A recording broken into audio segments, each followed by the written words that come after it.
From the New York City area, welcome to the Badass Counseling Show, where the master badass himself, Sven takes you deep and gives balm for the soul, baby.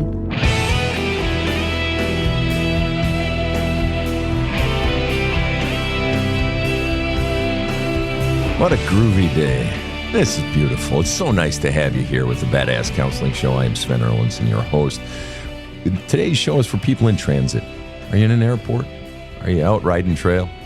Maybe you're in a combine or a truck out during sugar beet harvest. Maybe you're on your bicycle for a good long morning ride or out for an evening run. Wherever you are, out on the open road or just being lazy on the boat, it's great to have you here checking into the Badass Counseling Show. We love you. We've got listeners from around the world, and we have courageous souls willing to come on and share their stories.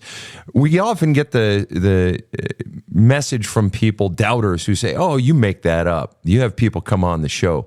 And I'm joined in studio by Casey over in the booth and Rob the Rocket next to me. Rob, what's your response when people say, "Oh, that's not real. Those people aren't real"? I understand people being skeptical, but you can't make most of this up. Yeah, you really can't. And it is totally real. I mean, I've been involved in television for a long time, and there are some talk shows where the guest may not be what they seem to be. They could possibly hire an actor. We never do because we don't have the budget for it. Well, I was going to say, who the hell's paying for that? We've got, 200 and plus shows and, 2 guests per show or whatever. There's no way in hell. And no, these are real people, folks. Every last one of them, real people with real stories. Everything on here is truthful. And so what you're seeing is not something contrived. What you're seeing is human courage. You're seeing human courage, people coming onto the show and bearing their stories. That is why this is a radio show, because we give them the courtesy of keeping their faces silent, and we change their names so they can be anonymous, but they can still get help and still share their stories. And in the words of the great writer C.S. Lewis, we learn by reading, we learn by listening, we learn by watching, and it connects. When people open up, it connects. So we've got a special guest today sharing her story, and this is Lena. Tell us, Rob, about Lena today. I'd be happy to, Sven. Lena wrote into us, and she said, "I have chronic pains, weaknesses, depression, anxiety, and Tourette's. My mother disowned her father, mother, brother, and me, but thinks she's a victim. I got her back into my life 4 years ago, but I'm guarded and distant. As a kid, I received no attention nor love from neither parent. I spent most of my free time doing chores and cooking. I had disproportional punishments, and going above and beyond didn't help. My dad admitted he could have been a better father, but had no problem calling me self-centered and selfish many times. I was bullied a lot, too, because my tics used to be worse. I settled for less with toxic friends, narcissist men, and jobs with unrealistic goals until I started to discover my worth recently. I'm pickier now. It's hard to be off work, neglecting friends, and accepting that I have nothing left to give. I was raised to be a performing machine, and now it's even hard to take a shower. I sold my car and gave up my apartment to help myself survive. Maybe it's the past traumas that gave me health issues. I have so much potential, intelligence, heart, backbone, and all the right values. I don't want to let it all go to waste. I want to be functional again and stop being afraid to love and be loved. Should I cut out my parents? How do I learn to relax and get out of survival mode?" Lena, great to have you on the show. Thanks for coming. Thanks for having me. You betcha. I want to ask you a simple question to start. It's more of a factual question, I guess, than anything, or your own personal experience. Most of us listening to the show have never met anyone who has Tourette's. Will you tell us just very briefly, what's it like having Tourette's? I don't know. I've never had it. What's it like? It's a lot of tics, and that's the part that people will see. And I don't have so much now, and it's common that people as they age don't have as much. And then there's all the invisible stuff like ADHD, OCD, sensory issues, depression, insomnia. And that's the stuff you don't see. And that's the stuff that I struggle with the most. And people will have either that whole list or part of the list, but there are certain things that you need to have in order to be diagnosed. And tics, for sure, that has to be on the list. But you can have ADHD on its own. You can have OCD on its own. You don't necessarily have Tourette's when you have those, but those things usually come with Tourette's. So Tourette's is like a big umbrella. And Yeah. so, just briefly, is that something you were born with? Is it something that came, when you're 5? Again, for those of us who know nothing about it, very briefly, were you born with that, or did the doctor say it started at when you're 10, or how did that go? I was diagnosed at 7. I started showing a couple tics at 6, and I got tested at 7 and diagnosed. It's kind of the average between 7 and 10, I think, to be diagnosed. It's a gene. Some people have the gene, but they don't develop it. And my parents don't have it, but really often kids will have parents that have the gene. But my parents never had that. Fair enough. And you mentioned in your paragraph, maybe it's the past traumas that gave me health issues. Do you believe, I want to know what you believe. Forget what everybody else on the fucking planet might say or not say. Do you believe that your Tourette's, now I understand there's a gene for that. I hear you loud and clear, but you say some, it blossoms into a full-grown issue, and for some it lays dormant. Okay, so recognizing that, do you personally believe, forget what everyone else says, I want to know from your experience and as you've reflected on it over a lifetime, that your past traumas led to the blossoming of your Tourette's at 6? That's a good question. It's possible. Let me ask you then. Let's just leave that one aside, all right? And it's interesting that you've never really thought about that one. That's really interesting. Yeah. I'm not scolding or anything like that. I just, it's interesting. Okay, so back. Let's put that one aside. Maybe we'll come back to it. Maybe we won't. Just out of curiosity, the way you grew up, guarded and distant parents, received no attention, no love. You spent most of your time chores, cooking, disproportional punishments, going above and beyond didn't help. So you were working so hard to try to get love, right? Yeah. Right. And so let me ask you, what's your earliest memory of just feeling unloved or feeling alone or feeling, just be nice to me, please, just be nice to me? What's your earliest memories of that? Was it when you were 14? Was it when you were 4? What was it? I think it's 5. And what? And that's because I don't remember before that. 5 What do you is the remember? earliest. What do you remember at 5? Being ignored a lot. Ignored. Okay. Yeah. And not spending any time with me whatsoever. Everything else was more important. And is it reasonable, let me ask you this, is it reasonable to assume that you being ignored at 5, either your parents went through a massive transformation of character when you were 4, and all of a sudden they're now parenting you differently, or is it reasonable to assume that if you're being ignored, if you're becoming very, very conscious of being ignored at 5, you were probably being ignored the whole time? I think so. Okay. And so at 5, perhaps there's been such an accumulation that it's this theme, the pattern is in place, and the child is feeling that, not just feeling, the child is having the feeling prior to that, but at 5 you said, I was being ignored a lot. So now you're being conscious of a pattern going on around you, and it felt yucky. I'm sure, to use a child's words, it felt yucky. Would that be accurate or inaccurate? Yeah, you pretty much nailed it. And so then, what do you recall as a child, your reaction or what you did to try to get love when you're feeling ignored? I know growing up in the youngest, in a family of 6 kids, every one of us developed some mechanism to try to get attention. There was the good boy, there was the funny one, there was the sassy girl, there was the really smart one, there was the troublemaker, and then there was the loud one. You can probably guess who the loud one was. Okay, and so what was the mechanism or device or devices you think, looking back, and maybe you don't remember, and that's okay. What were the mechanisms that you used to attempt to get positive attention? I became a people pleaser. And I thought for the longest time that trying harder would eventually make it better. And it didn't, it sounds like. Okay. No. And just out of curiosity, you also mentioned disproportional punishments. When did the punishments start, to your recollection? With my mom, it was locking me up in my room for like an entire day. That started around 8, 9. Wow. And there was no TV, no books, no nothing in my room, right? Wow. And when I moved in to live with my dad at 11, it would be like, let's say they had a rule, you need to be out of the shower by 9. My stepbrother was out of there by 8:55, so I was rushing. 9:05, I was out of it, so 5 minutes later, and I was weeding all weekend from 8 to 5. Wow. The whole week. But I still had to do all my other chores and find time to do that. Wow. And so then when you were in the shower at 9:05, what would be the punishment? How did your father punish you? What sort of punishment? It was mostly my stepmom. So yeah, there would be some yelling, and I was trying to defend myself, and there was no such thing as defending myself. Right, you were a child. And so you said it started, the locking in the room started at 9. Were there other punishments earlier in life? I was spanked a lot. Okay.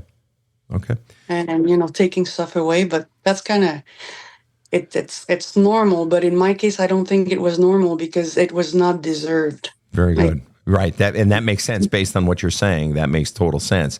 Especially if it later becomes these punishments of locking you in your room for a whole day with no TV and no books and so forth. That's just fucking cruel and definitely disproportionate response. And that's actually a parent who's out of control. Right, because to even if the child had done something wrong, usually it only takes a small thing proportionate to the quote unquote crime.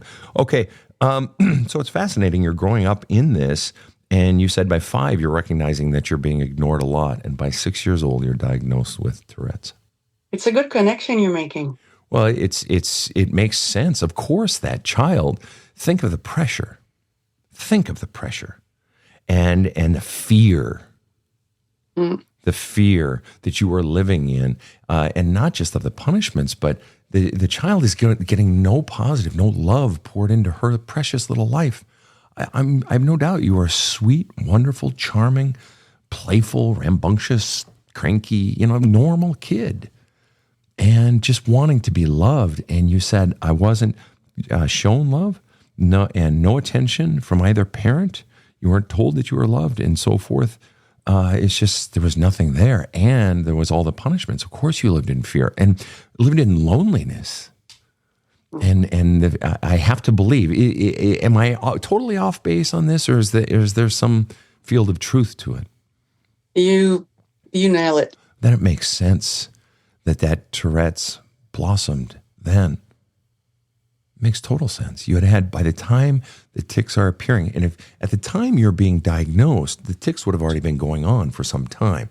Even if it was just a couple of months, it had been going on, right? It wasn't just, something that came and went.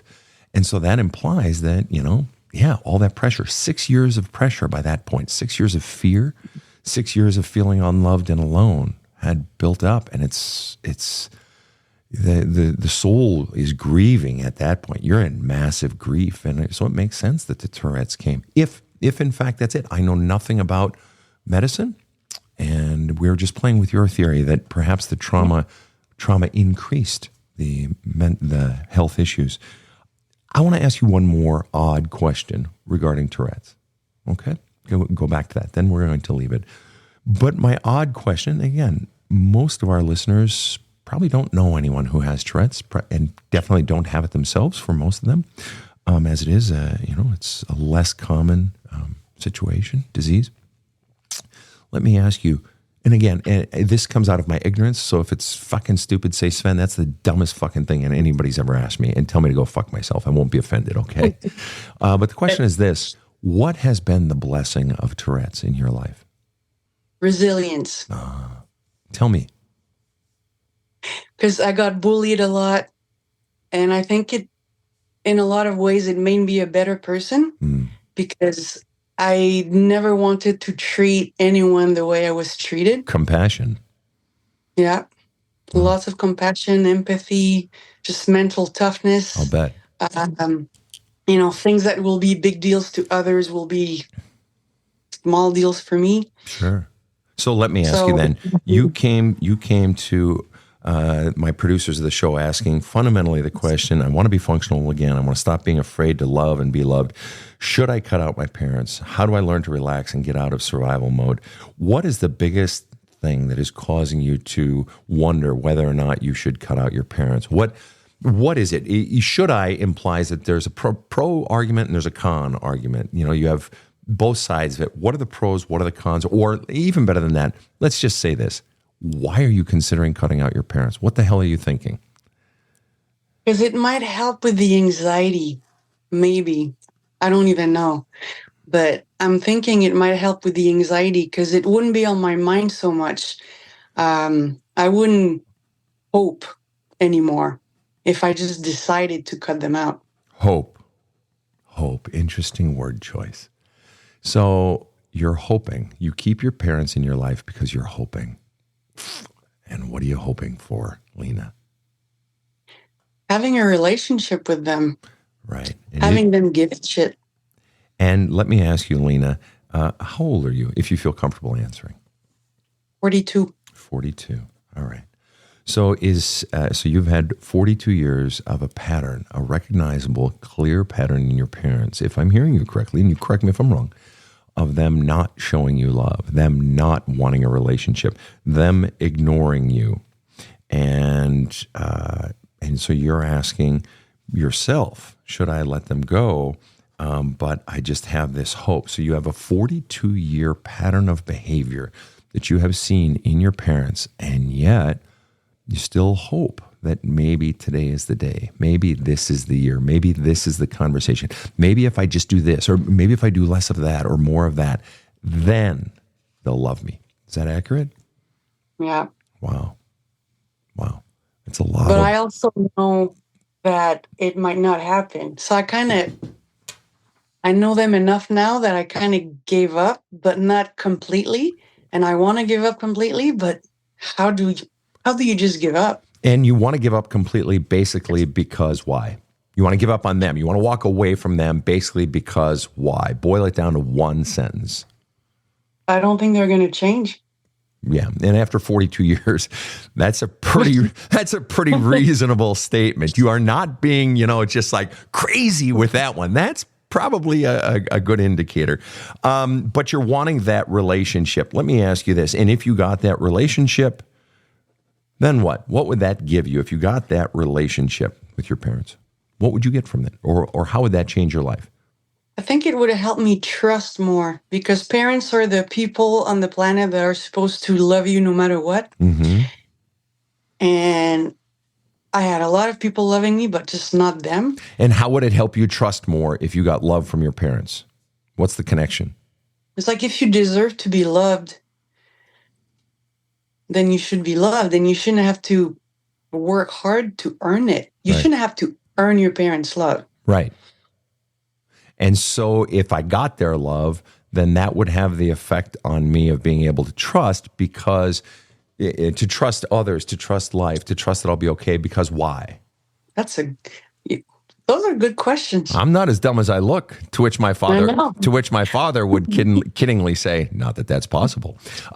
So it would help me to trust. And let me ask you: is it possible that if I got the love poured into my love cup from my parents, that my love cup would fill up, and I would believe in my lovability?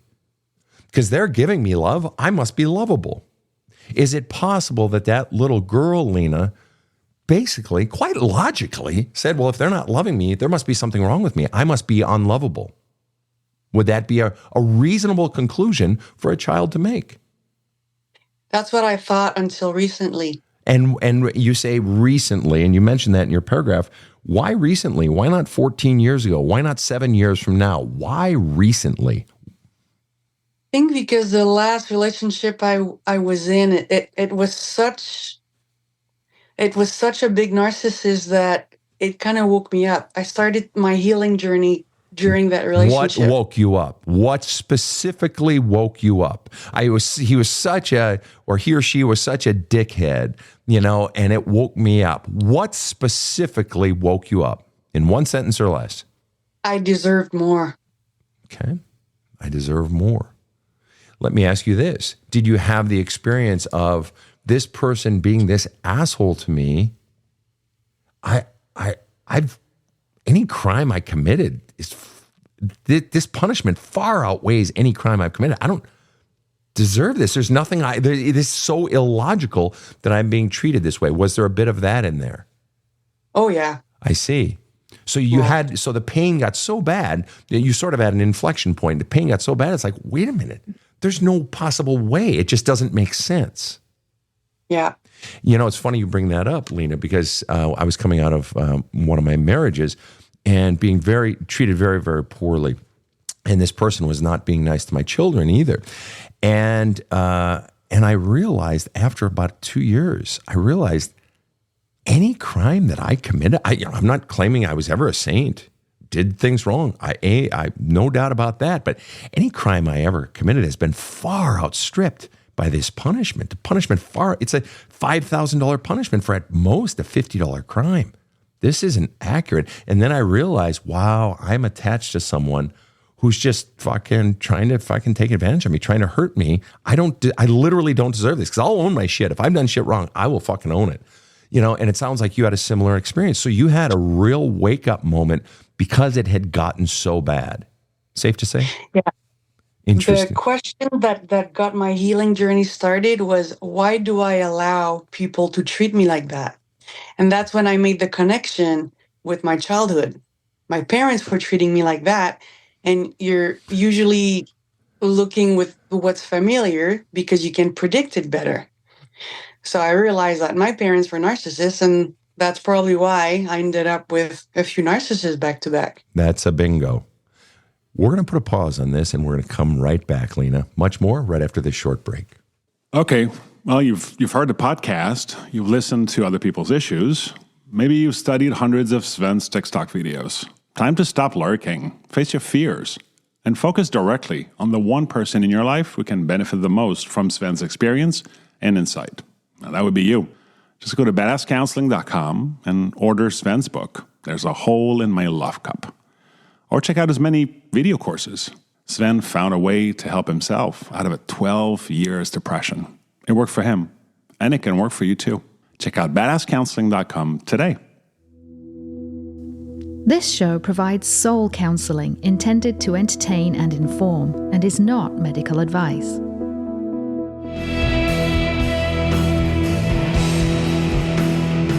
Now, back to the badass. We are back with Lena, who has had weakness, chronic pain, depression, anxiety, and Tourette's. And you mentioned, Lena, that you brought your mom back into your life about 4 years ago, which says, obviously, then you had kicked her out of your life at one point. Why did you kick her out of your life at one point? She disowned me twice. She disowned you.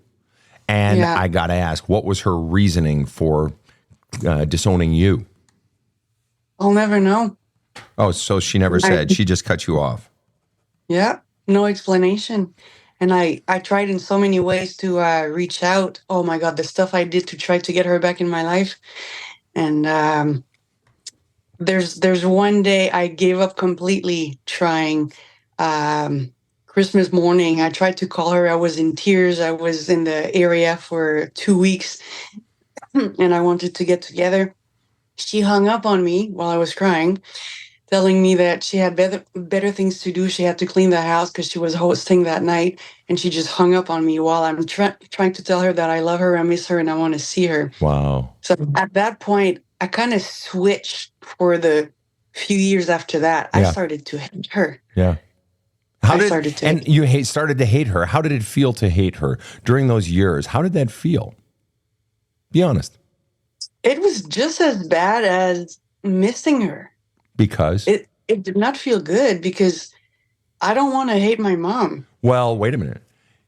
That's very interesting you said that. It didn't feel good because I don't want to hate my mom. But the mere fact that you're expressing the hatred says you did hate your mom. And remember, hatred is just one more feeling. It stays until it's done, and then it's gone. It's not a permanent state.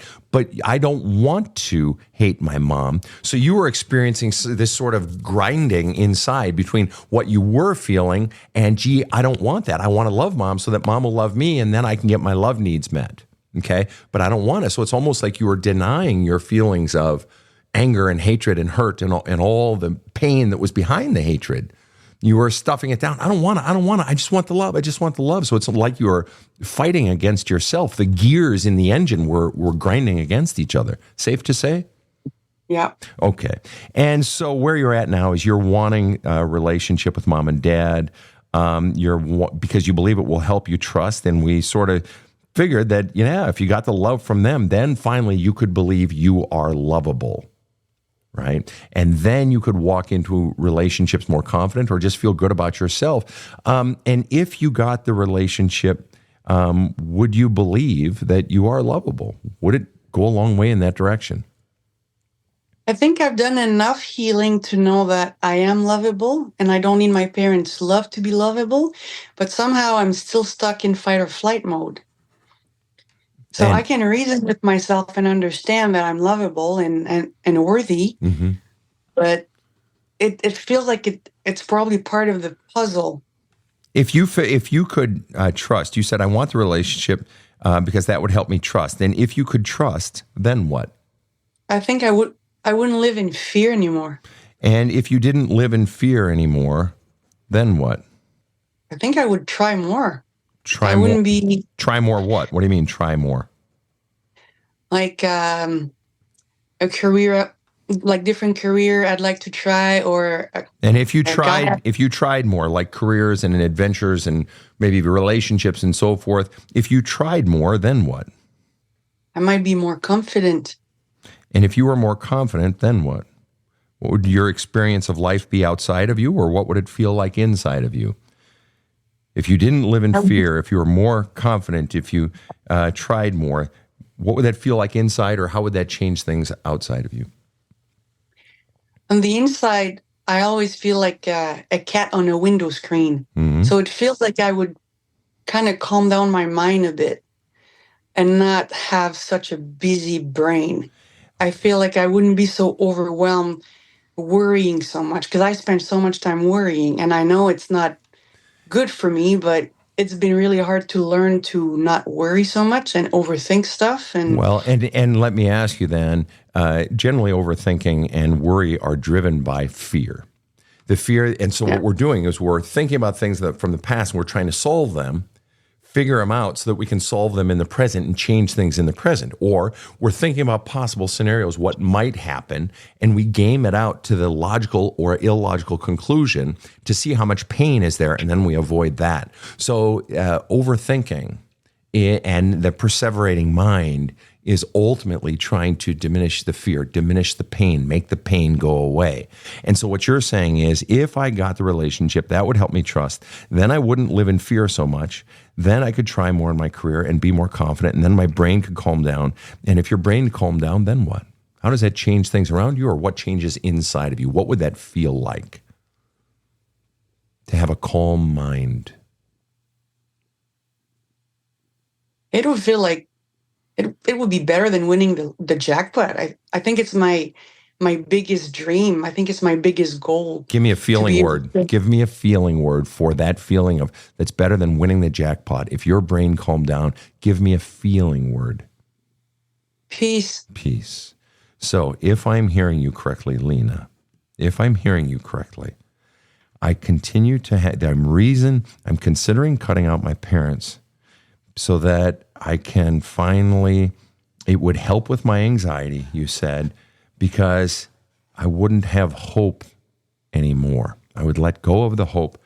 And so right now I'm holding on to the hope because I'm hoping for a relationship with my parents, because that would help me trust. And if I could trust, then I would not live in fear anymore. And then I would try more things. And then I would be more confident, and I would calm down, and I would have peace. So if I'm hearing you correctly, you are fundamentally holding out for the relationship with your parents so that you can finally have peace in your soul. So that you can finally have peace in your mind, and you believe there is only one way for you to have peace, and that is by mom and dad loving you. So in other words, mom and dad completely fucking own you. Only they can set you free of the racing mind. Only they have the power to bring peace to your life. You are utterly powerless. Everyone else is utterly powerless. Only they can set you free.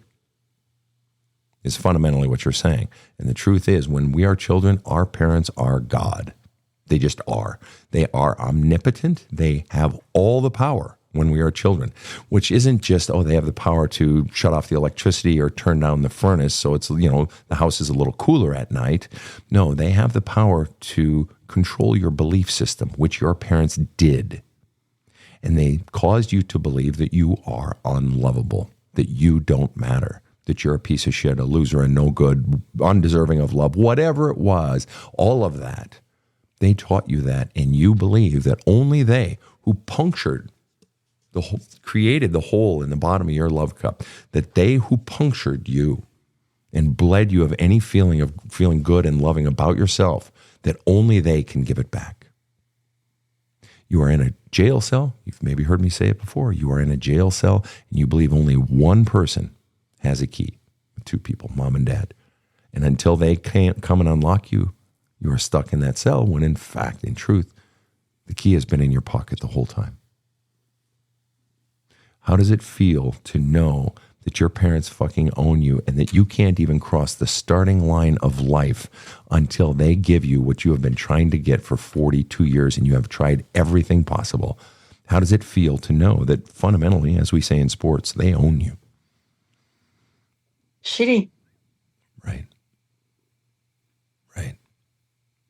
To know that your own peace, which they stole from you, whether the Tourette's is because of all the pressure and lack of love, not even lack of love, neglect that you were under, whether that caused a Tourette's or not, I don't know. I'm not a doctor. But I do know this.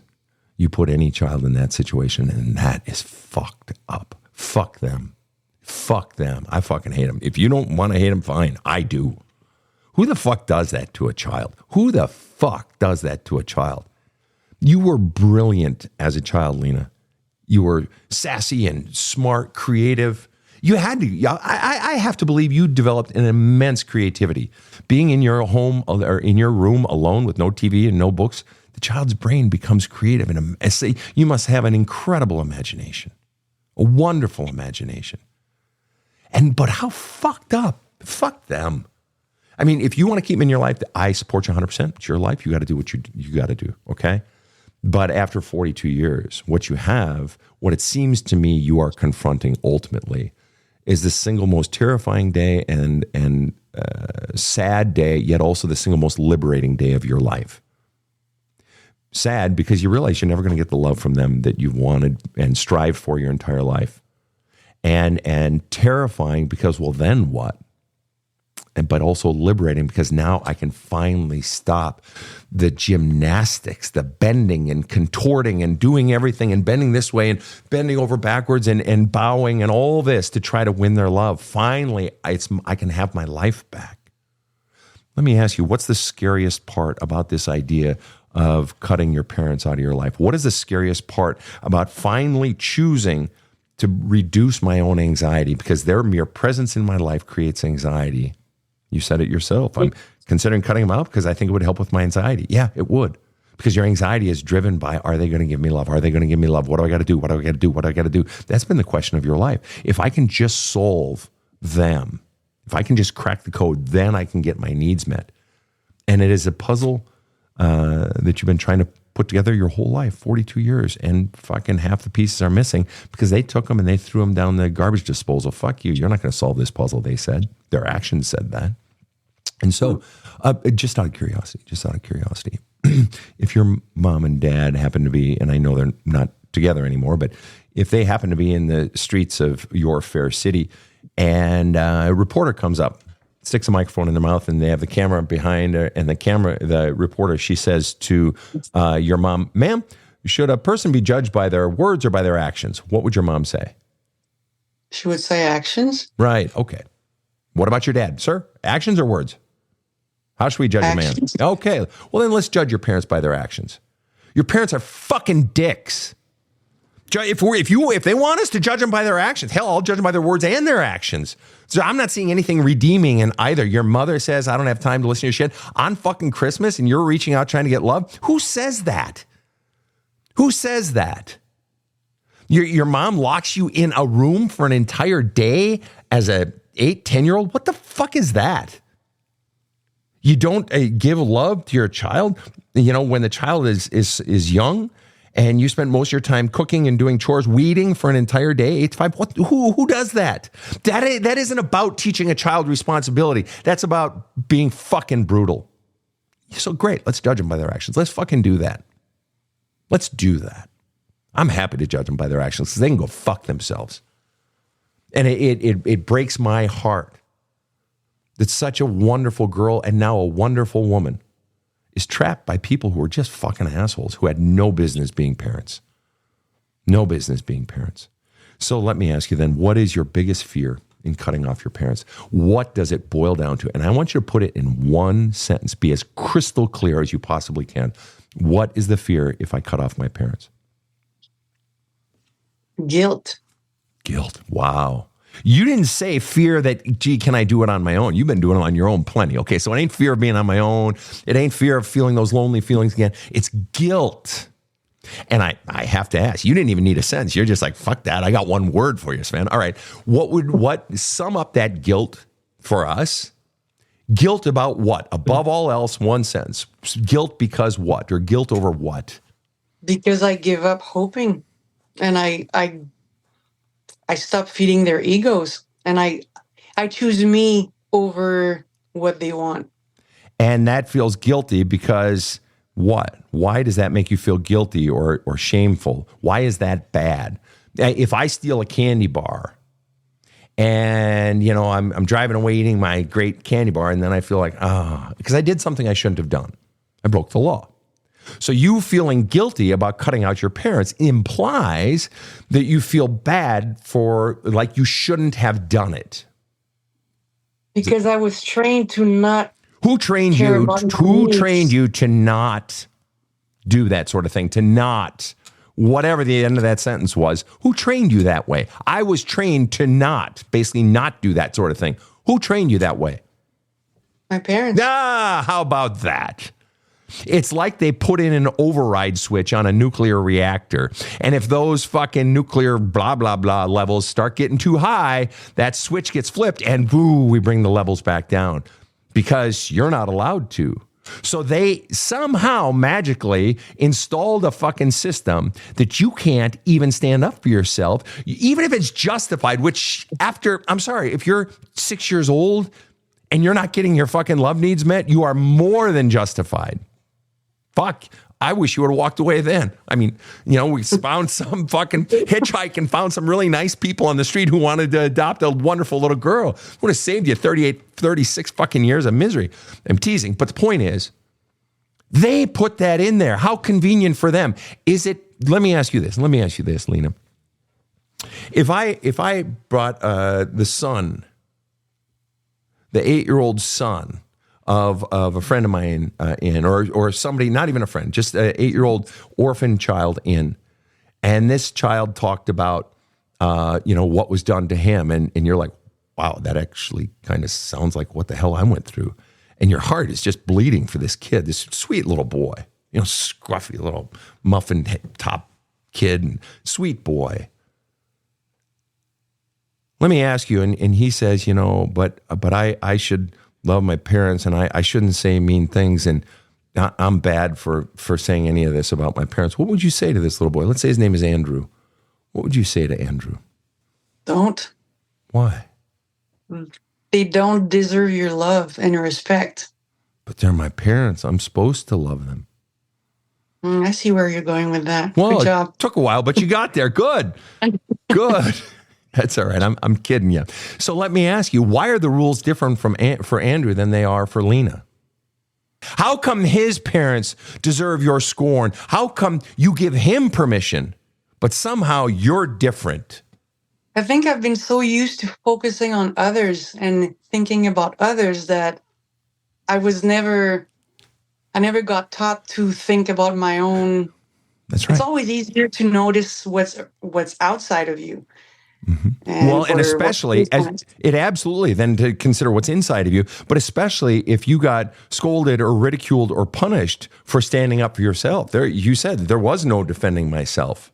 It just didn't happen. It couldn't, Right. So of course you're going to key in because you're trying to avoid pain. So you like, as I talk about in my book, There's a Hole in My Love Cup. It's like this sounds silly, but it's like you grew cameras on, on poles outside of your brain, constantly scanning people around you. You became an expert in reading people. You had to survive. What do they want? What do they dislike? And then you just began to morph and change your personality in every situation, or do what you had to do to survive. Right? Yeah. Right. And so let me ask you, is Andrew guilty or a bad boy for saying he hates his parents, hates how they treated him and what they've done to him? Is he a bad boy for doing that? No. No, he's not. Have you ever hated yourself? Yeah. Do you hate yourself presently? No. What was the age when you hated yourself the most? When I was 19, I tried to take my own life. And a few months before that, my dad told me that I was his biggest shame and his biggest disappointment. And I'll never forget that. And I think that's the year that I felt the shittiest. Of course you did. And what if Andrew was here? And Andrew said, "That's so weird. My dad said the same thing to me." What would you feel? I'd feel bad for him. What would you feel? What would you feel towards Andrew's father? Andrew's father? Fuck you. Exactly. Exactly. And that's how every single one of us feels towards your father for saying that to you. Sure, I'll judge you on your actions, sir. I'll judge you on your fucking words too. Fuck you, old man. Fuck you. Who the fuck says that? Who says that? What kind of disgusting piece of shit human being says that? And to their own child. So you hated yourself most at 19. What's the earliest you recall ever hating yourself? Even 5%? 12. And if you were to speculate, what percent, and I realize it's a weird question, but just do your best. What percent did you hate yourself at age 12? Oh, at least 50. At least 50%. So if it's 50% by age 12, is it reasonable to assume that didn't just happen overnight? Like all of a sudden, right now, I hate myself 50%. Is it reasonable to assume that had been growing? Started at 4%, became 19%, became 27%. Is it possible that it was growing over time so that the beginning of the self-hatred actually started perhaps long before 12? Yeah. So you've been conditioned to hate yourself basically your entire life. And who, in all likelihood, taught you to hate yourself? My parents. Right.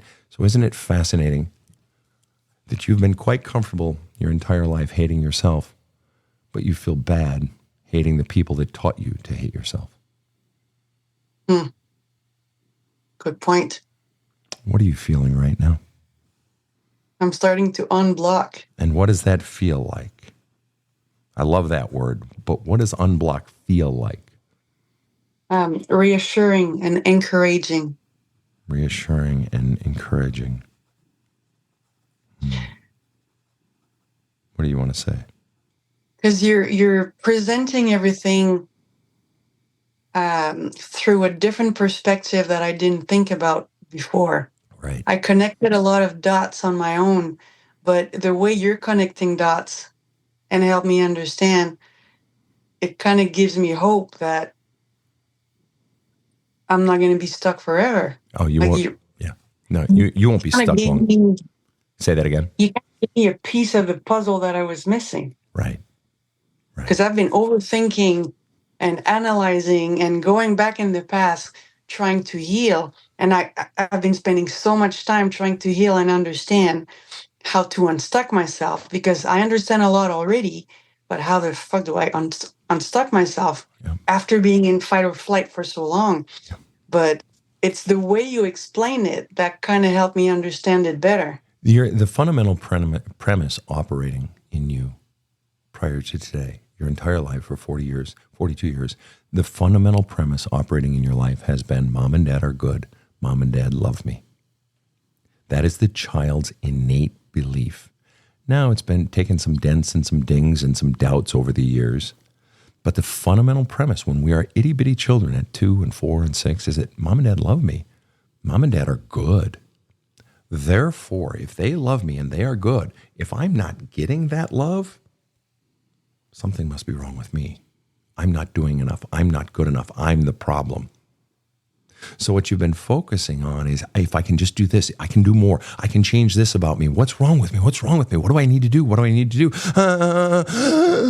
And the anxiety of what do I need to do? What do I need to change your whole life? But the fundamental premise was wrong.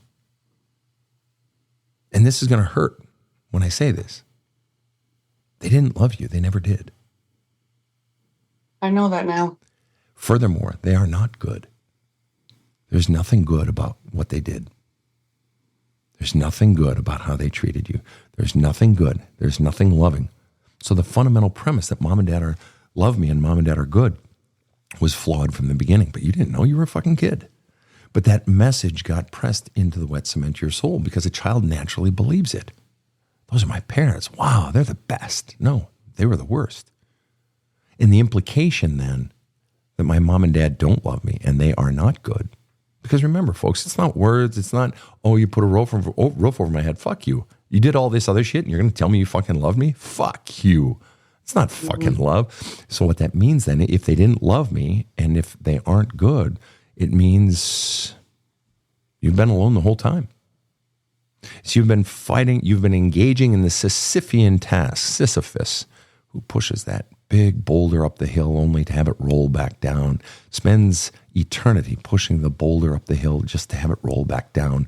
We call that a Sisyphean task. You have been engaged in the Sisyphean task of trying to get your parents to love you, and they never did, and they never will. You're trying to get them to be good people, decent people to you, and they aren't and they won't. Now, one last question, and that's simply this. Do your parents treat other people in their lives differently from how they treat you? Yeah. So then they know how to do better. They know how to love. They know how to act decently towards people. So it's not that they can't. They simply have chosen for 42 years to be fucking assholes. They literally chose to treat you cruelly and unlovingly, and they continue to choose it day in and day out, year in and year out. They are choosing to hurt you. We call that malice. You've been treated. But they don't own up to any of that. And the truth is, you still want them to own up to it, because if they acknowledge what they've done, then they're acknowledging your significance. If I can get them to acknowledge what they've done, then by them acknowledging it, they're saying, you matter enough for me to humble myself. You matter enough for me to look at what I've done wrong. You matter enough. And that's a statement of your worth. And you keep waiting for them to, but they're not going to acknowledge it. Why? Because they don't have to. Why? Why aren't they going to acknowledge it? They don't have to. They don't care. They don't love you, and they never have. And it hurts. It's fucking brutal to hear that. And I got to be honest, it kind of hurts to say that to somebody, but let's just look at the facts. That's just the facts. They don't love you. And if they tried to claim to love you, I have a whole fucking choir of people who would say, bullshit. How is anything you've done, old woman, love? How is anything you have done, old man, love? How is that love? Fuck you. Now you're just trying to get something now by making up that bullshit. Oh, but I've felt the love the whole time. Fuck you. Maybe you have, maybe you haven't. I don't fucking care. Your actions are indisputably saying you don't love him. And they have chosen that. It means you've been alone the whole time. Alone the whole time. So, my heart bleeds for you for that, but I also know it's a liberation as well. It is to know that I've been chasing something that could never happen, that they have chosen to be cruel to me, and that I'm still chasing after cruel people who have proven for 42 years that all they want to do is hurt me. And you can continue to choose that, Lena. But now, then it's you saying to that 6-year-old girl, you don't deserve to be defended. You don't deserve for me to walk away. I'm too weak. She's saying to you, please set me free. Please walk away. I wasn't strong enough. She's begging you. That 19-year-old girl is begging you to be strong and walk away. Your 32-year-old self is saying, you can do it. Come on. I wasn't quite ready, but you are. Your 40-year-old self is saying, come on, please set us free. Give our pain voice. Let's get it out so that we can finally all be happy. So now if you don't get that pain out and speak the truth that 6-year-old soul wanted to scream to the heavens, if you don't get that out, now it's you doing it because you know the pain is in there. Now it's you need to set her free because they aren't going to. And if you don't do it now it's you saying to her, your voice doesn't deserve to be heard. And I know you don't believe that, Lena. I know her voice does deserve to be heard, and I know you believe that. That's going to help. And what are you, tell the people what you're showing me right now. Badass Wisdom, your book. Do you like it? So far, yeah. Because it takes me a while to go through one page to another because I take the time to really think about those questions, and that's why I bought it. Yeah. And that's what you should do is take your time. What I'm going to recommend, Lena, is actually, if you want to exchange it, you can start with the other book. Start with There's a Hole. You can keep going with Badass Wisdom, but you need to start with There's a Hole in My Love Cup because it's going to step you through the exact process. It's going to take you through what you need in order to heal. And if you decide you want to switch them out, just reach out to my assistant on the Badass Counseling website. We'd be happy to do the switcheroo for you or whatever. But I love that you're loving and digging on Badass Wisdom. I love that. But that's the one that's going to step you through this process, and it's going to be like, holy shit. Lena, I want to thank you so much for coming on the show. Would you be willing to stick around for just 4 minutes after the show? Sure. Thank you. Thank you so much for coming on the show, Lena. You've been amazing. Thank you. And I think I speak on behalf of everyone. Thanks for the education on Tourette's and your experience. That was helpful for me. Rob, any thoughts? Another episode that is kind of hard to listen to, but just so very helpful. And I was struck by your comments about Lena was left alone in her room, no books, no TV. I'm not saying everything that's happening today with social media and other distractions is horrible. I'm not saying that at all. But when you remove those distractions and you are alone, that's when imagination and creativity can flourish. Yeah. And so I think that's a useful concept in small doses. Agreed. And I think I read recently of a study done in Scandinavia on exactly that, of giving kids less toys. They were talking about toys, not so much social media.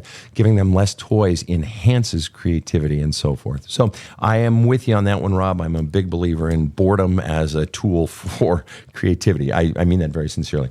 So, my fine people, all of you who are in transit today, this show was for you. And I think you'll agree with me that, wow, we got a good one today. And so, to all of you, on behalf of my team here, Casey over in the booth, Rob the Rocket sitting next to me, I wish you all a fantastic day. Go and have a kick-ass day. The Badass Counseling Show is strictly copyrighted. No copies may be made without the express written consent of the Badass Counseling Show, LLC. The Badass Counseling Show is produced by Karen Camparelli and Robert H. Friedman. Executive producer Sven Erlandson.